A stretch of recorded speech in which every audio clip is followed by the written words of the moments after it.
여러분 혹시 우리 교회가 전통적으로 지키는 절기 가운데 대림절 혹은 대강절이라는 절기를 들어보셨는지 모르겠습니다. 저희 교회에서는 이런 절기를 강조한 적도 가르친 적도 없기 때문에 잘 모르시리라고 생각을 합니다. 종교개혁이 일어난 이후에 카톨릭에서 오랫동안 지켜오던 교회력에 대한 또 절기에 대한 강조가 너무 지나치다고 생각했었기 때문에 또 개신교회에서는 이 절기들을 다 지키지는 않았고 또 오랫동안 잘 가르치지 않았던 것이 사실입니다. 저희 교회도 마찬가지이고요. 하지만 이 대림절 혹은 대강절에 대한 전통들은 오늘날 서양의 문화가 되어서 이미 우리 삶에 깊이 들어와 있긴 합니다.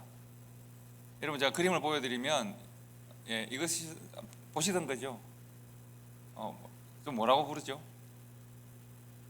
지금 이제 저기 특별히 오른쪽에 있는 저 리스라고 하죠.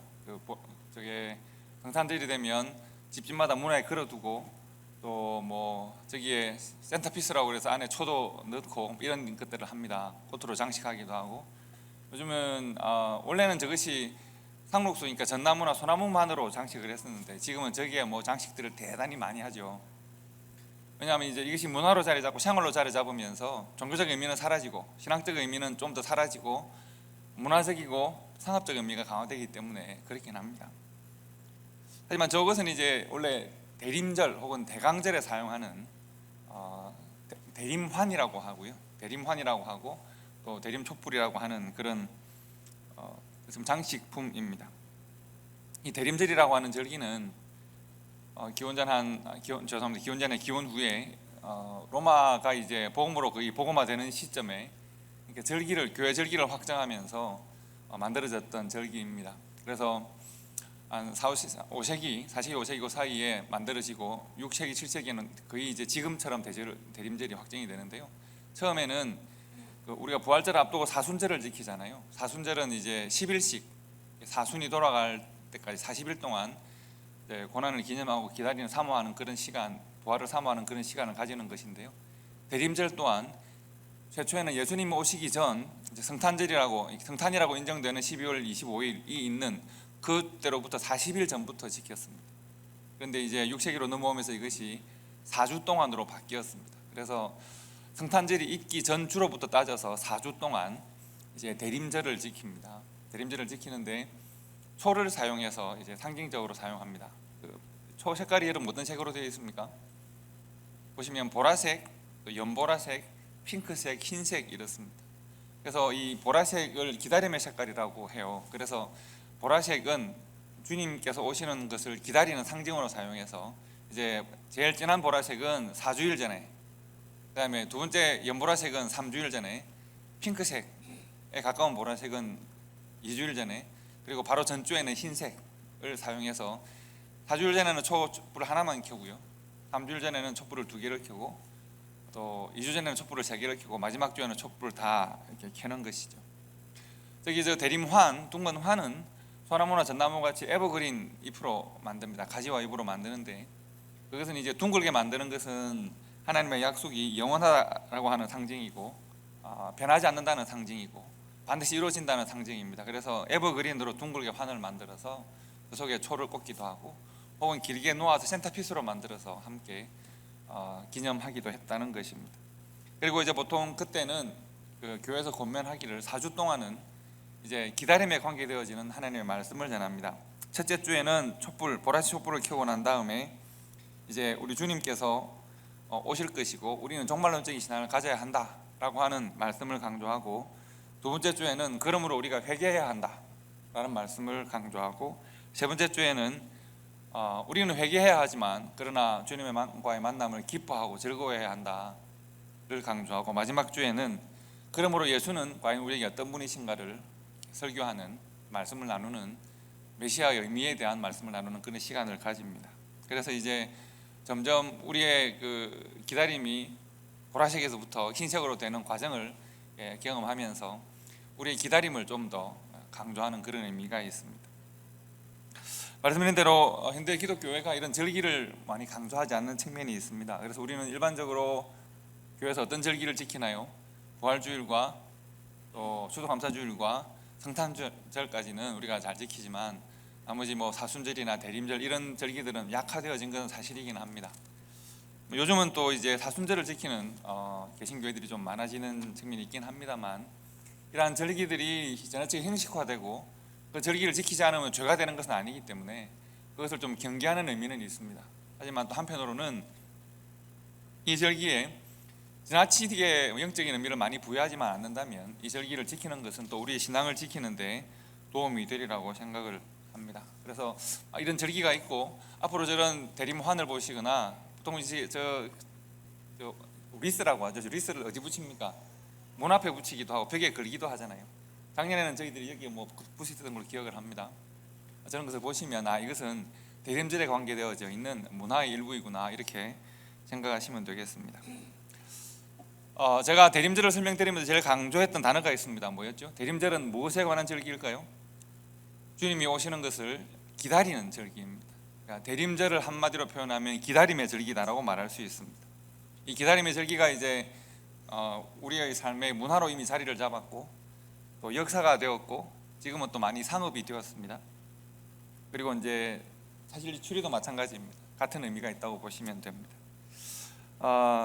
기다리는 마음, 기다리는 삶, 그리고 기다림 자체를 우리가 고민하는 그런 대림절의 시간이 되면 좋습니다. 우리의 믿음을 다양한 말로 설명할 수 있습니다. 믿음은 무엇이다? 예를 들어 믿음은 사랑이다, 믿음은 헌신이다, 믿음은 순종이다, 이렇게 다양하게 설명할 수 있죠. 저는 그 중에 하나가 믿음은 바로 기다림이다라고 생각을 합니다. 믿음은 기다리는 것입니다. 하나님의 뜻이 우리의 삶에 이루어질 것을 기다리는 것이 믿음입니다. 하나님의 나라가 하늘에서 이루어진 것 같이 그 하나님의 나라와 그 뜻이 이 땅에서 나의 삶에도 우리의 삶에도 우리의 관계 속에서도 이루어질 것을 기다리는 것이 믿음입니다. 반대로 여러분, 믿음이 없으면 실은 기다릴 수가 없습니다. 믿음이 없는 기다림은 기다림이 아닌 것입니다. 기다리지 않는 삶은 또한 믿음이지도 않습니다.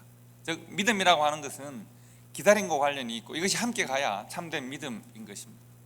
기다리지 않고 믿는다고 말하는 것은 믿음이 아닌 것이고요, 기다림이 없는 믿음도 믿음이 아닌 것입니다. 성경에서 이 믿음이라는 말은 굉장히 많이 강조되고 반복되어 있습니다.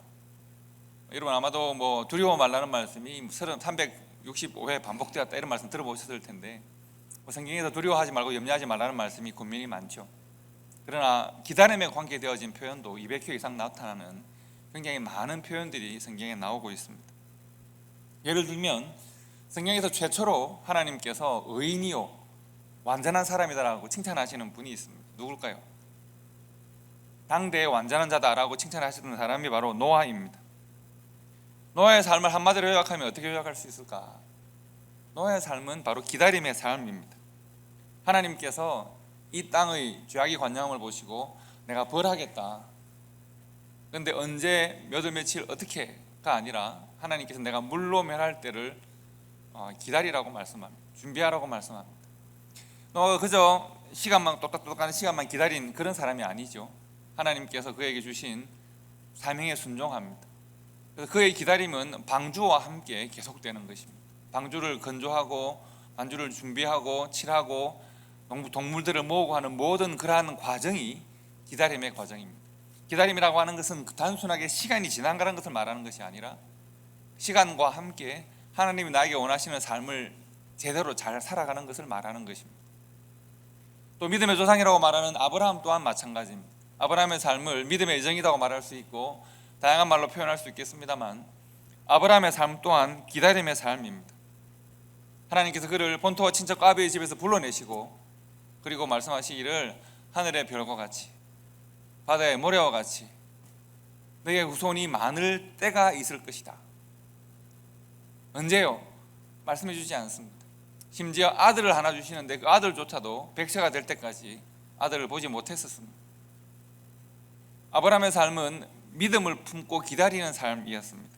하나님께서 그가 믿고 기다림으로 그를 의롭게 여기셨다고 했습니다. 그러나 생각해 보면 예수님은 기다림에 실패한 세대에 대하여 찾아오셨습니다. 예수님의 시대에 사람들은 더 이상 메시아를 기다리지 않습니다. 아니, 그들은 기다린다고 생각했지만 그들의 삶은 그들의 믿음과 그들의 기다림을 부정했습니다.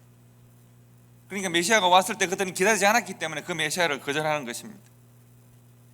믿음에 실패한 세대에 대하여 예수님께서 찾아오셔서 기다림에 실패한 세대에 대하여 찾아오셔서 그들의 기다림의 필요성을 말씀하시고 다시 기다릴 것을 우리들에게 당부하시고 약속으로 주신 것이라고 보시면 됩니다.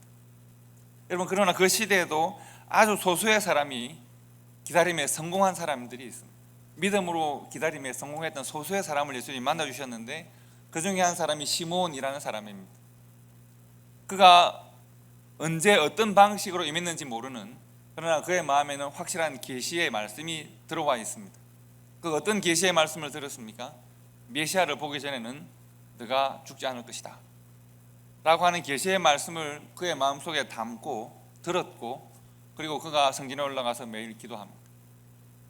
그가 아기 예수를 만났을 때 내가 이제 죽어도 여한이 없습니다. 그것을 캐톨릭에서는 눈크 티미티스라고 하는 기도인데요, 나는 평생 이 하나의 소원을 붙들고 이 하나의 소원이 이루어지기를 위하며 살았습니다. 이 하나의 소원이 이루어지는 바로 그때를 위하여 살았습니다. 그가 눈크 티미티스의 기도를 하고 하나님 앞에 눈물로 감사하는 장면이 있습니다. 그의 삶을 요약하면 기다림의 삶입니다. 그 하나님께 주신 그 약속이 이루어질 줄로 믿고 기다리며 살았습니다. 그러나 성경에는 시몬보다도 더 대단한 기다림의 삶을 한 사람을 더 보여줍니다. 바로 안나 여선지자입니다. 시몬 다음에 안나 또한 아기 예수를 만나는데, 근데 이 안나는 어떤 사람이냐면 시몬처럼 죽기 전에 메시아를 만날 것이다 라고 하는 약속조차도 받지 못한 사람입니다. 다만 내가 만나지 않아도 좋은데 나는 기다리는 사람입니다. 믿음으로 메시아가 오실 줄로 알고 기다리는 사람. 그러나 내 인생이 기다림 속에서 끝나도 내가 꼭 만나지 못할 수 있지만, 그러나 기다림 자체가 믿음의 과정이기 때문에 안나는 기다리는 믿음의 삶에 성공했던 여인이었습니다. 그 안나가 아기 예수를 품고 안고 하나님께 기도하는 것입니다. 그러나 안타깝게도 예수님의 시대에 이스라엘 백성들은 이 기다림의 영성을 이어받는 일에 실패했습니다. 믿음은 기다림과 함께 있어야 참된 믿음인데 그들은 그렇게 하지 못했습니다. 그리고 오늘 본문 말씀에서 솔로몬 또한 이것에 대하여 말하고 있습니다. 기다림에 실패하는 믿음, 그 이유는 과연 뭘까? 솔로몬은 지금 다양한 말로 설명을 하고 있습니다. 어떻게 이스라엘은 믿음으로 기다리는 일에 실패했을까? 저는 이스라엘이 믿음이 있었지만, 즉 하나님의 부르심을 받고 하나님을 믿는다고 생각했지만 그들이 어떻게 이 기다림의 믿음에 실패했는가? 가장 잘 보여주는 좋은 예가 출애굽한 이스라엘이 광야에 있을 때라고 생각합니다. 하나님께서 모세를 보내시고 400년 동안 그들의 종살이를 불쌍히 여기시고 그들을 애굽 종살이하던 곳에서 인도해 내어서 적과 꿀이 흐르는 가나안 땅으로 그들을 이렇게 보내기를 원하십니다. 그리고 그들이 이제 애굽의 10가지 재앙이 애굽에 연달아 겹치고 애굽의 바로는 모세에게 제발 좀 이 백성들을 데리고 너희들이 원하는 곳으로 가라고 말하죠. 그래서 그들은 출애굽합니다.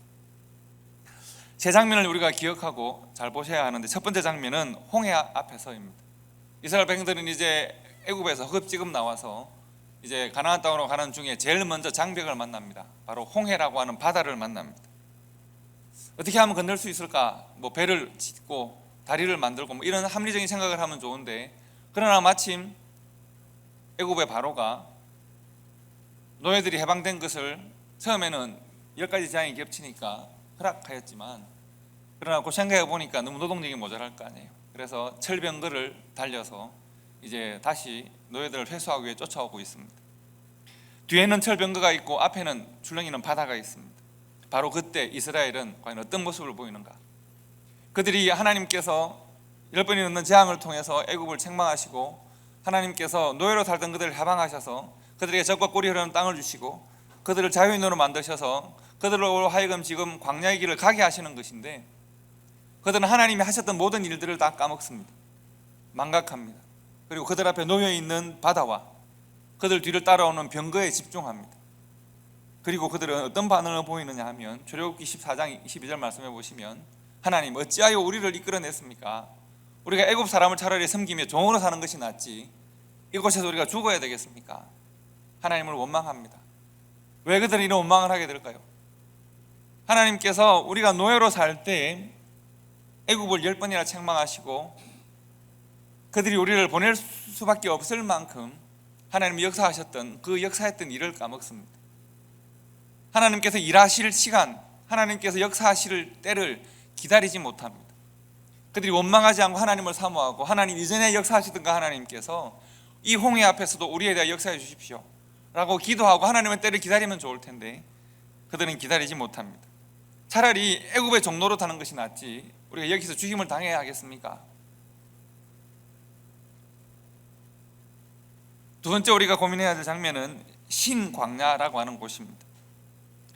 이제 홍해를 건너서 홍해가 갈라지고 홍해를 건너고 홍해가 닫혀서 모든 애굽의 군대가 다 수장당하고 그들은 이제 길갈 언덕에서 하나님을 노래하고 광야 생활을 시작합니다. 광야 생활을 시작할 때 제일 먼저 만난 것은 먹을 것이 없다는 것이고 또 만난 것은 물이 없다는 것이고 또 만나는 것은 어디로 갈지는 모른다는 것이고 낮에는 지나치게 덥고 밤에는 지나치게 춥다는 것이죠. 옷도 제대로 준비하지 못했는데 하나님께서 이 모든 것에 역사하십니다. 40년 동안 그들이 입은 옷과 신은 신이 떨어지지 않았다고 했습니다.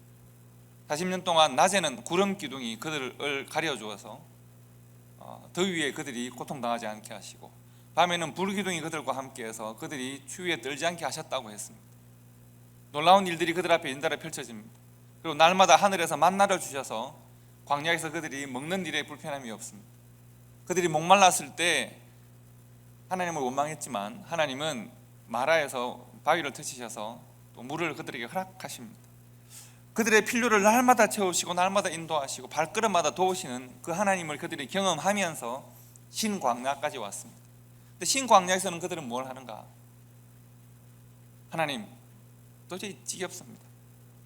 우리가 애굽에서는 풍족하게 먹고 배부르게 먹었는데 애굽에서는 반찬이 얼마나 많은지 모릅니다. 수많은 야채와 고기들과 빵과 떡을 우리가 마음껏 먹었는데 이 광야에 나와서 굶어 죽겠습니다.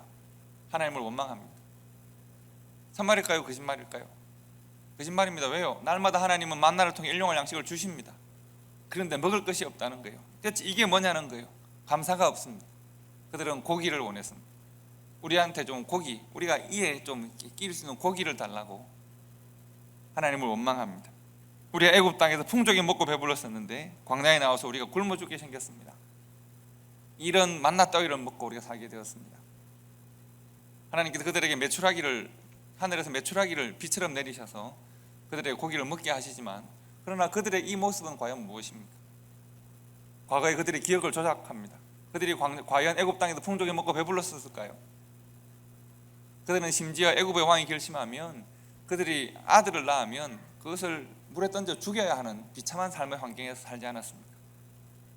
그런 비참한 삶을 살았음에도 불구하고 애굽의 삶을 마치 풍족하고 배불리 먹고 살았던 것처럼 기억을 왜곡하고 오늘의 현실을 비참하게 만들어서 하나님을 원망하는 그런 어리석은 모습을 보입니다. 세 번째 장면은 요단강가에서 그들이 보이는 것입니다. 그들이 지금 약속의 땅 가나안을 목전에 두고 있습니다. 이제 요단강을 건너서 이제 가나안으로 들어가면 될 것입니다. 들어가기 12명의 정탐꾼을 조직해서 보내었습니다. 정탐꾼이 돌아와서 보고를 하는데 기가 막힙니다. 그 땅은 과연 젖과 꿀이 흐르는 참 좋은 땅인 것 같습니다.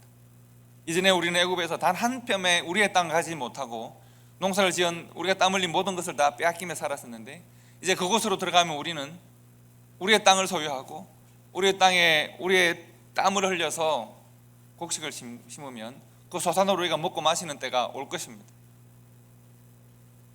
그런데 그곳에 살고 있는 사람들이 아낙 자손인데 여러 민족 중에 한 민족을 보고 왔는데 거인들입니다. 우리는 그들 앞에 메뚜기 바도 같습니다. 하나님께서 그 땅을 우리에게 주셨고 애굽을 물리치시고 광야의 수많은 흙들을 물리치시고 여기까지 인도해 오셨는데 이제 강을 건너서 진격하면 되는데 그들은 강을 건너지 못합니다. 그곳에 사는 아낙 자손이 너무 크고 장대해 보이고 우리는 아무것도 보잘것없이 보입니다. 다시 그들은 하나님을 원망합니다. 우리가 애굽에서 죽거나 광야에서 죽거나 할 것이지 왜 우리를 이 강가까지 오게 하셔가지고 우리를 저들의 손에 내 처와 자식들까지도 저들의 손에 죽게 하시는가? 차라리 애굽으로 돌아가는 것이 좋지 않겠는가? 장관을 뽑아서 애굽으로 돌아가자. 그리고 돌을 들어서 모세와 아론을 쳐서 죽이려고 합니다. 이 세 장면의 공통점은 무엇입니까? 그들이 분노하고 있다는 것이고 원망하는 것이고 다 공통점입니다. 하지만 이 세 장면에서 가장 중요한 공통점은 그들이 믿음으로 하나님이 그들에 대하여 역사할 때를 기다리지 않는다는 것입니다. 하나님이 내 뜻대로 내 시간에 내가 원하는 결과를 주면 좋겠습니다. 때문에 필요가 충족되지 않으면 불만했고 욕구가 만족되지 않으면 원망했습니다. 내가 만난 적이나 장벽이 좀이라도 높아 보이거나 커 보이면 원망합니다. 두려워합니다. 하나님께서 나의 과거를 인도해 오셨던 하나님께서 지금 나와 함께 하신 이 하나님께서 나의 내일에 대하여 하나님이 준비하시고 일하실 그 시간을 내가 기다릴 수가 없습니다.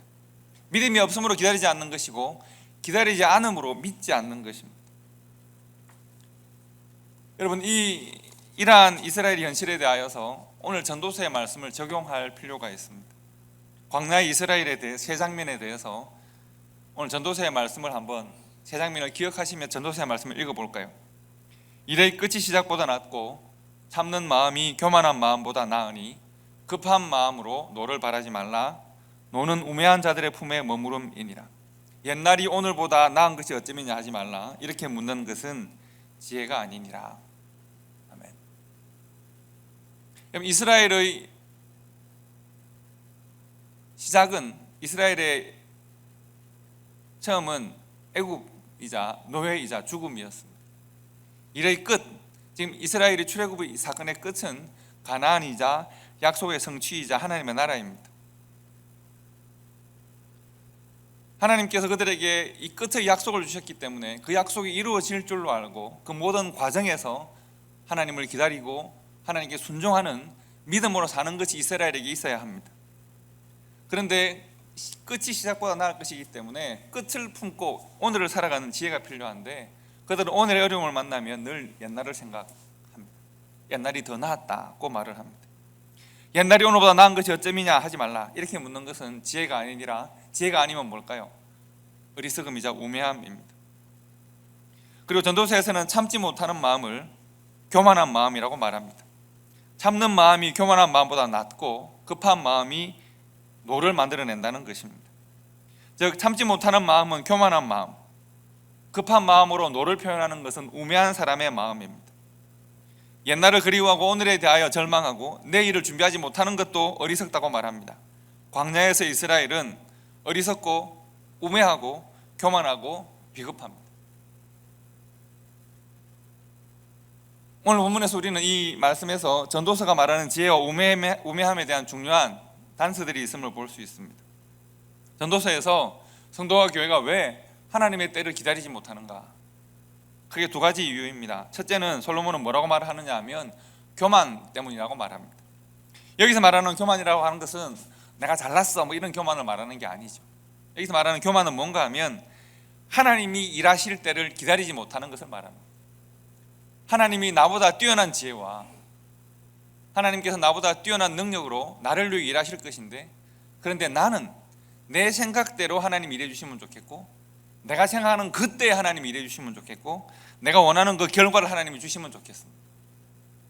나의 삶의 상황에 대하여 하나님의 판단을 기다리지 않고 하나님이 하실 일을 기다리지 못합니다. 반대로 겸손한 사람은 기다릴 수 있습니다. 내가 일하는 것보다 하나님이 일하는 것이 낫습니다. 나의 생각보다 하나님의 지혜가 뛰어납니다. 하나님께서 하나님의 약속을 이루어 주실 줄로 믿고 나는 겸손하게 엎드려서 하나님의 때를 기다릴 줄 알아야 합니다. 즉 교만함은 우매함과 관련이 있고 어리석은 삶과 관련이 있고, 교만함은 그러므로 죄입니다. 겸손함은 그러므로 믿음으로 기다리게 되고, 그러므로 지혜 있는 것이고, 그러므로 그것이 하나님 앞에서의 선입니다. 사람의 지혜가 아니라 하나님의 지혜가 임하기를, 사람의 힘이 아니라 하나님의 역사하심이 임하기를 믿음으로 기다릴 수 있는 것이 지혜다. 전도서에서는 그것을 말합니다. 그러므로 기다리지 못하는 이유는 바로 교만함 때문입니다. 그리고 둘째, 기다리지 못하는 이유가 또 하나 있습니다. 사람은 강한 것처럼 잘하는 것처럼 생각하지만, 자기를 속이지만, 그러나 사람은 두려워합니다. 성도와 교회가 하나님의 때를, 하나님의 뜻을 기다리지 못하는 이유는 두려워하기 때문입니다. 오늘 눈앞에 놓인 현실에 대한 두려움이 과거를 생각하게 합니다. 어리석은 자가 자신의 옛 죄를 깨끗하게 하심을 잊고 살아가는 것과 같습니다. 끊임없이 이스라엘 백성들이 자신들의 과거를 소환하는 모습을 보십시오. 그들의 과거에 대한 기억은 거짓된 기억들입니다. 사람은 자신의 기억에 잘 속습니다. 그들은 애굽에서 노예였고 늘 죽음을 직면하며 살았습니다. 그런데 그들이 고비를 만날 때마다 애굽으로 돌아가자, 애굽에서는 우리가 이렇게 살았고 저렇게 살았는데 하는 이 기억은 조작되고 왜곡된 기억입니다. 그들이 마치 그 노예의 땅에서, 그 죽음의 땅에서 자유와 기쁨을 누리고 살았던 것처럼 그들은 그 옛날을 미화합니다. 왜 그렇습니까? 현실에 대한 두려움 때문에 그렇습니다. 홍해를 만나면 홍해 때문에, 광야에서 물이 없으면 물이 없다라는 현실 때문에, 먹을 것이 없으면 먹을 것이 없다는 현실 때문에, 적들을 만나면 적들에 대한 두려움 때문에 그들은 끊임없이 과거의 기억을 조작하고 왜곡하고 돌아가야겠다고 하나님의 미래에 대한 약속을 기다리는 믿음을 그들은 사용하지 못합니다. 여러분, 사람은 자기 기억에 잘 속습니다. 우리가 특히 이제 남자들끼리 만나면 군대 이야기도 많이 하고 또 옛날에 내가 어땠던 그 이야기 많이 하시잖아요. 그런데 그 사람을 잘 아는 사람들에게 객관적으로 이야기를 들어보면 이야기가 정말 많이 부풀어진 것을 우리가 알 수 있거든요. 근데 그 말을 하는 그 사람에게 너무 진실이에요. 나는 진실만을 말하는데 옆에 사람이 보면 이만큼 부풀어져 있는 것이니까요. 우리가 우리 자신들의 기억에 속는 것이죠. 그리고 기억에 속기 때문에 우리가 하나님께서 역사하시는 미래를 기다리고 겸손하게 엎드리지 못하는 것입니다. 저는 이 전도서의 이 기다림에 대한 말씀과 아주 잘 맞는 성경의 또 한 장면을 기억합니다. 제가 지금 여러분들에게 소개해드릴 이 말씀은, 이 성경 구절은 제가 젊은 날 신학을 공부하게 되는 과정에서 제 마음에서 일어났던 수많은 질문들과 제 젊었을 때 어떻게 보면 분노와 열정들을 잠재워 주었던, 잘 다스려 주었던 참 좋은 말씀입니다. 하나님께서 하박국 선지자를 통하여 주신 말씀이 있습니다. 하박국 선지자는 BC기 6세기경에 남유다를 배경으로 활동했던 선지자였습니다. 하박국은 그 마음속에 수많은 질문이 있는 사람이었습니다. 하박국의 질문을 요약하면, 그의 분노와 그의 질문을 요약하면 이런 겁니다. 하나님, 세상이 왜 이렇습니까? 도대체 하나님이 세상의 창조주이시고 하나님이 구원해 주라고 하면, 하나님이 세상을 섭리하고 다스리시는 분이라고 하면 세상은 왜 이렇게 엉망진창입니까? 특별히 하나님이 택하신 이 백성 이스라엘과 유다는 도대체 이 백성은 뭐하는 백성들입니까? 하나님이 택하셨고 복 주셨고 은혜를 주셨는데 끊임없이 하나님을 원망하고 우상을 섬기고 하나님 안에 다른 것을 따라 살아가는 이 약한 세대를 왜 그냥 두고 보십니까? 왜 고치지 않으십니까? 그러나 하나님께 분노하고 하나님에 대하여 항의하고 하나님께 질문합니다. 답을 주실 때까지 질문합니다. 하나님께서 그에게 계시의 말씀을 주십니다. 알았다는 겁니다. 그리고 내가 이미 이스라엘 백성들을 책망하고 징계할 계획을 세워놓았다. 이제 그 일이 이루어질 것이다. 하나님 도대체 뭡니까? 내가 북방 민족을 준비하였다는 겁니다. 내가 북쪽에 바벨론이라고 하는 민족을 준비하여서 그들로 하여금 이스라엘을 치게 해서 책망할 것이다. 하박국이 생각해 보니까 이게 아닌 것 같습니다. 하나님, 이스라엘이 정말 타락하고 범죄하여서 하나님의 책망을 받는 것은 내가 당연히 옳다고 생각하지만 하필이면 왜 바벨론입니까?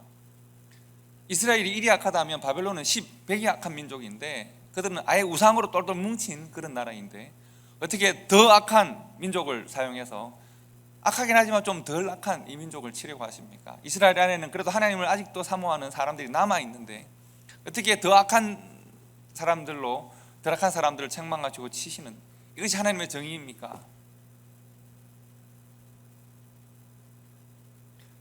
하나님께서 하박국에게 주시는 대답이 하박국 2장 3절과 4절 말씀입니다. 이 대답이 제 청년애들을 시원하게 했고 또 우리 시대에 대한 제 고민에 대한 답이라고 저는 받아들였습니다. 우리 다 함께 하박국 2장 3절과 4절 말씀을 읽어보도록 하겠습니다. 이 묵시는 정한 때가 있나니 그 종말이 속히 이르겠고 결코 거짓되지 아니하리라. 비록 더딜지라도 기다리라. 지체되지 않고 반드시 응하리라. 보라, 그의 마음은 교만하며 그 속에서 정직하지 못하나 의인은 그의 믿음으로 말미암아 살리라. 아멘. 하나님은 하박국의 말씀을 통해서 두 가지 대답을 주십니다. 하나는 과연 구원이란 무엇인가 하는 것이고, 또 하나는 그 때는 언제인가 하는 것입니다. 먼저 구원에 관한 말씀을 보시면 이 하박국 2장 4절의 말씀은 복음이 민족의 경계를 넘어서는, 이미 예수님의 시대에 복음이 민족의 경계를 넘어서는 것이 아니라 이미 구약 시대에 하나님께서 복음이 민족의 경계를 넘어선다는 사실을 보여주시고 있습니다. 의인은 그의 믿음으로 말미암아 살 것입니다. 무슨 말씀인가 하면 바벨론이냐 이스라엘이냐의 문제가 아니라는 겁니다. 유대인이냐 아니냐의 문제가 아니라는 겁니다. 유대인일지라도 믿음으로 기다리지 못하는 삶을 살아가면 그는 책망의 대상이 될 겁니다. 바벨론일지라도 믿음으로 말미암아 하나님의 뜻과 나라를 기다리는 삶을 살아가면, 그 나라를 소망하는 삶을 살아가면 믿음으로 말미암아 살아가는 구원의 백성이 될 것입니다. 복음은 민족의 경계를 넘어서서 믿음의 문제로, 믿음으로 기다리는 삶의 문제로 나아간다는 것을 지금 말하고 있습니다. 이스라엘이기 때문에 하나님의 사랑과 보호를 더 받아야 하는 것이 아니라 과연 그들의 삶에 믿음이 있는 삶인가, 믿음으로 기다리는 삶인가, 하나님께 주신 그 믿음을 오늘의 삶으로 확정하는 삶인가를 보시겠다는 겁니다. 언제까지 성도와 교회는 믿음으로 살고 하나님의 나라의 가치로 살고, 언제 하나님은 하나님의 말씀을 삶으로 살아가고 하나님의 때를 기다리는 그런 성도들에게 이제 승리를 허락하실 것인가? 하나님께서는 두 번째 답, 때에 관한 말씀을 주십니다. 첫 번째 답, 믿음에 관한 말씀. 오직 믿음으로 기다리는 삶을 살아가는 사람들에게 하나님은 그들을 의인으로 지시고 구원의 은혜를 허락하실 것이다 라고 말씀하신 것이고, 바벨론이나 유다의 문제가 아니라는 것을 말씀하신 것이고, 이제 두 번째, 그러면 언제 그때가 이루어질 것인가? 3절에 보시면 이 묵시는 정한 때가 있다고 했습니다. 이 말씀이 이루어질 때는 정한 때가 있습니다. 그리고 말씀하시기를 이 묵시의 때는 속히 이르고 결코 거짓되지 않습니다. 어떻게 보면 이 하박국의 생각은 언제 이것이 일어날까 고민할 수 있습니다. 그런데 하나님께 속히 된다고 말씀하십니다. 근데 그 다음 말씀을 보시면 비록 더딜지라도 라는 표현이 있습니다. 속히 이루어진다고 그래 놓고는 더딜지라도라고 말을 하시면 속히 이루어진다는 것일까요? 더디게 이루어진다는 것일까요? 하나님의 묵시는 정해진 때가 있습니다. 그 때가 이루어질 것입니다. 하나님 입장에서는 반드시 속히 이루어질 것입니다. 그러나 그 시간 안에 살아가는 사람들의 입장에서는, 시간을 운행하시고 시간의 주인 되신 하나님 앞에서는 그 시간은 짧은 것이어서 속히 이루어지겠는데, 그 시간 속에 살아가는, 하루하루 1초 1초를 살아가는 사람들 입장에서는 그것이 더디게 느껴질 수도 있습니다. 그러나 그 시간 속에 살아가는 사람들이 그것을 더디다고 생각해서 내가 그 시간의 주인이 되겠다고 내가 앞당길 수 있는가? 그렇지 않습니다. 더디다고 해서 내가 불평할 수 있는가? 그렇지 않습니다. 시간의 주인은 하나님이십니다. 비록 더디다고 느낄지라도, 더디다고 판단할지라도, 더디다고 생각할지라도, 그러나 믿음으로 기다려야 합니다. 하나님의 정하신 때는 지체되지 않고 반드시 응할 것이기 때문에 하나님의 정의의 나라, 평등이 이루어지는 나라, 하나님의 뜻이 이루어지는 그 나라가 곧 그들에게 다가올 것이기 때문에, 지체되지 않고 반드시 응할 것이기 때문에 그 마음을 교만하게 하지 말고, 그 마음의 거짓으로 자기를 속이지 말고 오직 의인으로 살아서 믿음으로 기다리는 삶을 살아가라는 것입니다. 의인은 그의 믿음으로 말미암아, 살리라와 말미암아 사이에 한 단어가 숨어 있습니다. 의인은 그의 믿음으로 말미암아 기다리며 그 뜻이 이루어질 줄을 알고 기다리며 살아가야 합니다. 그 뜻이 느리게 이루어진다고 시간을 내가 앞당길 수 있는 것이 아니라, 하나님이 이루어지는 그 나라와 그 뜻이 이런 나라라고 하는데 그것이 내 마음에 들지 않는다고 내가 바꿀 수 있는 것이 아니라, 하나님의 뜻이 하나님의 시간에 하나님께서 원하시는 열매를 맺기 위하여 반드시 이루어질 것이기 때문에 우리는 교만한 마음으로 시간과 하나님이 그 일을 이루시는 방법과 그 열매에 대하여 우리가 결정하려 하지 말고 겸손한 마음으로 하나님의 때를 기다리고 사모하고 우리는 그 때에 합당한 삶을 성실하게 살아가야 하는 것입니다. 근데 여러분, 교만한 사람, 왜 교만함이 어리석은 것일까요? 하나님의 때를 기다리지 않아서 그렇습니다. 자신의 생각을 하나님의 생각이라고 스스로 속이기도 합니다.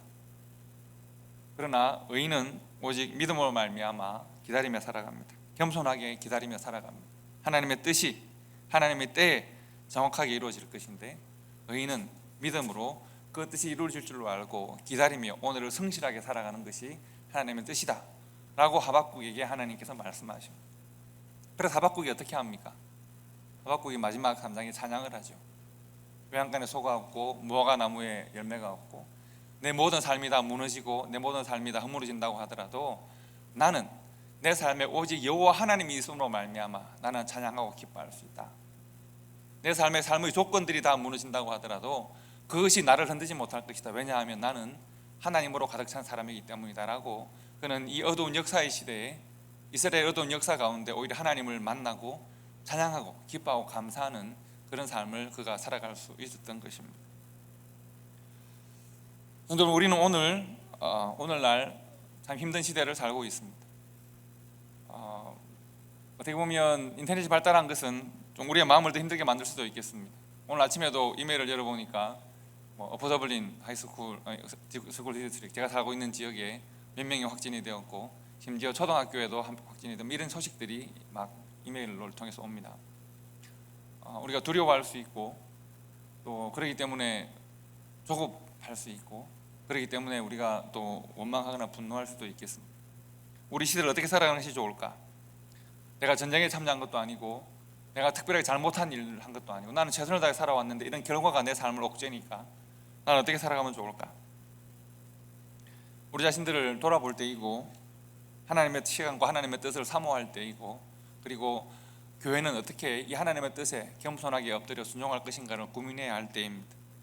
평강의 하나님, 은혜의 하나님께서 우리를 도우시고 인도하실 줄로 알아서 하나님의 때와 방법을 우리에게 주실 것인데 그 때를 기다리면서 이 코로나를 넘어서는 것뿐만 아니라 그 이후에 하나님의 뜻이 우리의 삶에 이루어지고 우리는 하나님의 뜻대로 살아갈 그 때를 우리가 생각하고 하나님의 정한 때가 우리에게 다가올 것이고 그 정한 때는 속히 거짓되지 않고 더디게 느껴질지라도 정령 임할 것으로 생각해서 믿어서 그 때를 기다리며 성실하게 믿음으로 살아가는 우리 교회와 성도들이 되어야 하겠습니다.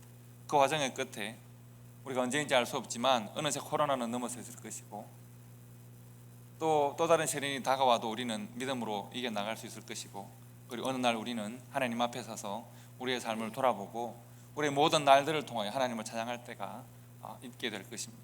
바로 그때가 정해져 있고 그때가 드디게 느껴질지라도 속히 올 것이기 때문에 우리는 그날을 소망하고 기다리면서 오늘의 모든 어려움들을 넘어서고 이길 수 있는 우리 믿음의 사람들, 은혜의 교회가 될 수 있기를 주님의 이름으로 축복합니다. 기도하겠습니다.